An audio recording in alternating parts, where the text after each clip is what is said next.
It was 3:17 a.m. when she thought I was asleep. I lay there motionless, my back to her, breathing slow and steady, heard the door creak open, soft footsteps across the carpet. The telltale sound of her slipping her heels off like a teenager sneaking in past curfew.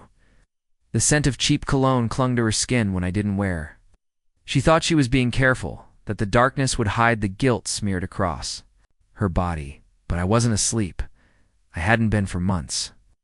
Every lie, every shift in her schedule, every sudden burst of late meetings, they had all added up.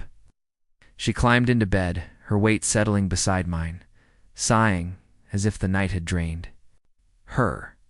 And that's when I knew for sure. No guilt, no shame, just comfort, because she thought I didn't know that I never would. But I knew I had known for weeks. I had the receipts, literally and figuratively. Credit card charges at places she swore she never went. A second phone she thought she hid well. Even the hotel reservation under an alias, one she had used when we were still dating. That's what gutted me most. The same little lies she used to impress me were now being used against me. So I decided to wait, not to argue, not to beg, not to rage. I waited because sometimes silence is more dangerous than fury. And tonight was the night she would learn that the man she thought was soft, blind, passive, had teeth. Earlier that day, while she was out on what she called a last-minute networking dinner, I prepared my surprise. I emptied our shared closet. All my clothes, my shoes, even the framed wedding photo she insisted on keeping at the center. Gone. My side of the bed stripped bare, only hers remained. The dresser emptied. The safe cleared out. My name removed from the lease, the utilities, even our joint Netflix account. But the final blow that was in the envelope on her pillow, the one she'd discover when she turned to kiss me goodnight. Inside divorce papers signed, dated with a handwritten note in thick black ink. I hope he was worth it. I didn't yell. I didn't stay. I just left her in the life she created without me, cold, empty, and so very quiet. I watched from my car, parked down the block as the light in our bedroom flicked on minutes later. The blinds weren't fully drawn, just like always, and I could see her silhouette pause by the bed. She leaned forward, probably reaching for her phone or the blanket. Then she froze. I imagined her fingers brushing the envelope. I could almost see the way her shoulders tensed, how her breath must have caught in her throat. Maybe for the first time in months, she realized the man she'd once vowed to love wasn't as oblivious as she believed. I didn't need to be there to witness her reaction. I'd already seen it in my head 100 times. I pictured her tearing open the envelope in panic, her eyes darting over the legal language that made our separation real. The note would be the final stab. No confrontation. No drama. Just the cold truth she'd been hiding from.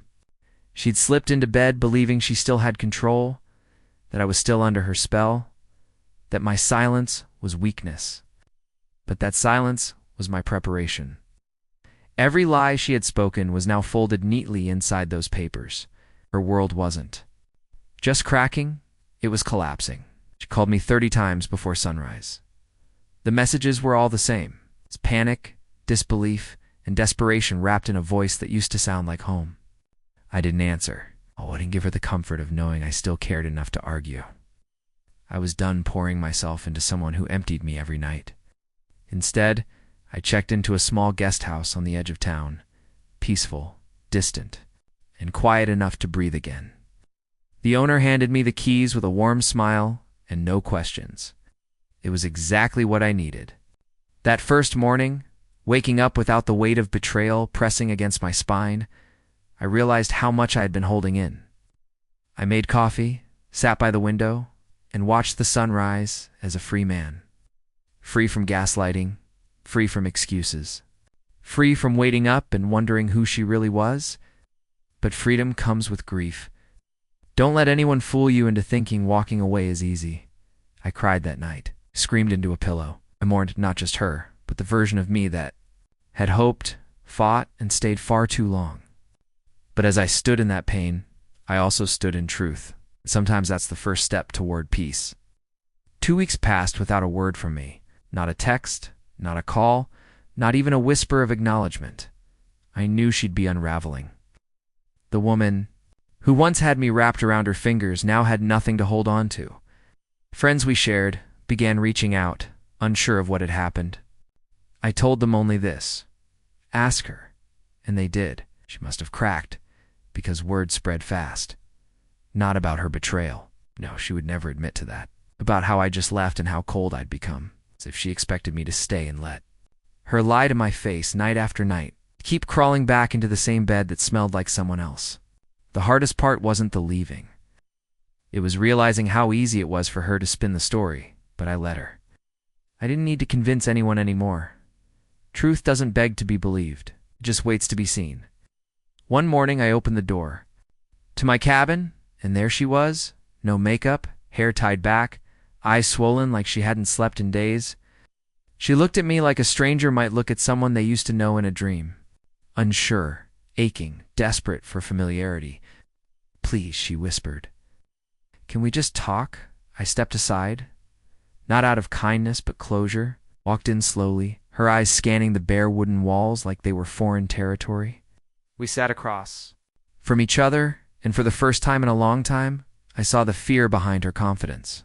She tried to explain how it wasn't supposed to happen, how she thought she was missing something in herself, how the other man made her feel alive in a way I hadn't in years. I let her speak. I didn't interrupt. Then, when her voice trembled with guilt, and she looked at me with tear-filled eyes, I finally answered with the same 7 words I had rehearsed every night since she betrayed me.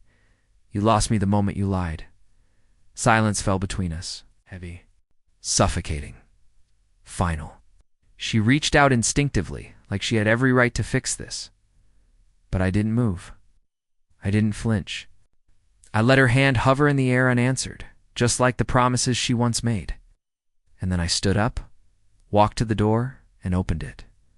"Goodbye," I said. She didn't fight. She just stood stunned and walked out into the cold morning light, realizing, for the first time, what it meant to truly be alone.